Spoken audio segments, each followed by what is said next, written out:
Nagħti garanzija li se nibqgħu gvern li jħares ir-ruħ soċjali u li jibqa' viċin iż-żgħir u l-batut.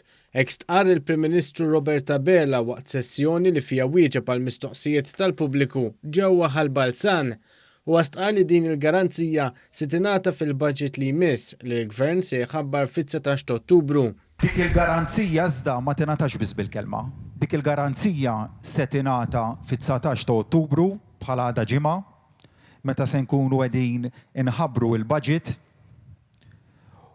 Budget illi t-tema ewlenija jew waħda mit-temi ewlenin tiegħu se tkun propju it-tħaris tal-interessi taż-żgħir, tal-batut ta' milli jista' l-inqas fis-soċjetà tagħna, dak huwa dak li jiddefinina. Dwar ir-ritorn ta' tfal fl-iskola b'mod gradwali, il-Prim Ministru spjega kif din kienet deċiżjoni li kellha tittieħed biex ma jixxekkilx l-iżvilupp ta' ġenerazzjoni ta' studenti.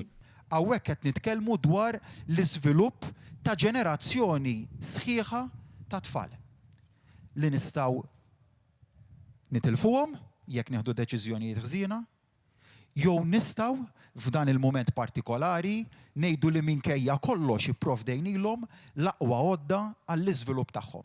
Għal ukoll li jifhem li jista' jkun hemm ġenituri li għadhom jibżgħu jibgħatu tfal l-iskola, madankollu huwa għamilhom kuraġġ. Dan hekk kif intlaħaq bilanċ bejn protokolli li jħarsu s-saħħa tal-istudenti u l-importanza ta' edukazzjoni tajba. Dwar l-għażla ta' jekk il-ġenituri jibgħatux it-tfal l-iskola, huwa saħaq li l-ġenituri għandhom jaraw li min ma jibgħatx it-tfal l-iskola jara li dawn jieħdu t-tagħlim online kollu. Dwar it-turiżmu stqarr li t-triq il-qudiem hija li l-ivvjaġġar ikun wieħed sigur. Fil-fatt fil-jiem li ġejjin se jiżdied lit-testjar u se jkollna sistemi ta' it-testjar b'mod spedit. U l-vaċċin għal COVID-19 kapaċi jasal Malta fil-ġimgħat jew ix-xhur li ġejjin. Sadattant il-ħajja trid tkompli bil-prekawzjonijiet kollha neċessarji, bil-Prim Ministru jenfasizza l-importanza li r-regolamenti jkunu obduti u jkun hemm infurzar b'saħħtu. U se nagħmel enfasi fuq l-infurzar se jkun wieħed u b'saħħtu, se jkun iżjed b'saħħtu. U se nibqa' nenfasizza fuq l-infurzar b'saħħtu. Ir-regolamenti kollha jridu jiġu obduti. Huwa serraħ moħħ is-settur kummerċjali li l-injezzjonijiet finanzjarji u ta' kuraġġ ser jibqgħu hemm b'mod sostenibbli. Stqarr li l-iskema tal-għajnuna tal-Gvern fil-pagi tal-ħaddiema se tinżamm sakemm ikun hemm il-bżonn u li dawk in-negozji li huma pożittivi f'dan iż-żmien se jsibu l-Gvern warahom b'miżuri sostenibbli.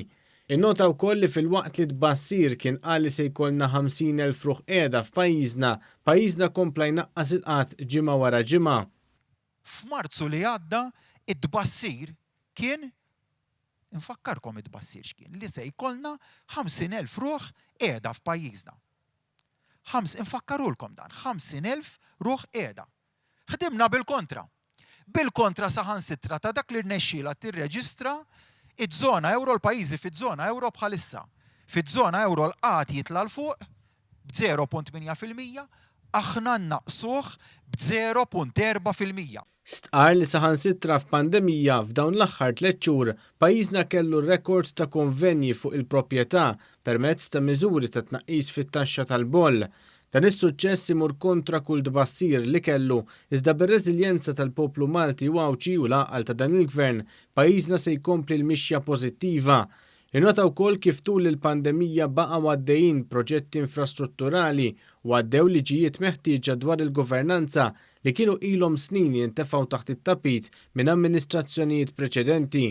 Stqarr li minnha nnifisha din kienet attività pożittiva hekk fil-kuntatt man-nies huwa kruċjali. Hawnhekk saħaq dwar l-importanza li l-Partit Laburista jibqa' viċin in-nies. Partit li l-messaġġ tan-nies jaġixxi dwaru li jifhem il-bżonnijiet tan-nies, li jifhem il-bżonnijiet taż-żgħir ta' min jista' l-inqas fis-soċjetà tagħna li niltaqgħu ma' min jgħid f'kull settur tas-soċjetà, imma li fuq kollox ma ninsew qatt illi l-bażi ta' partit politiku jibqgħu l-eruq tiegħu li huma n-nies.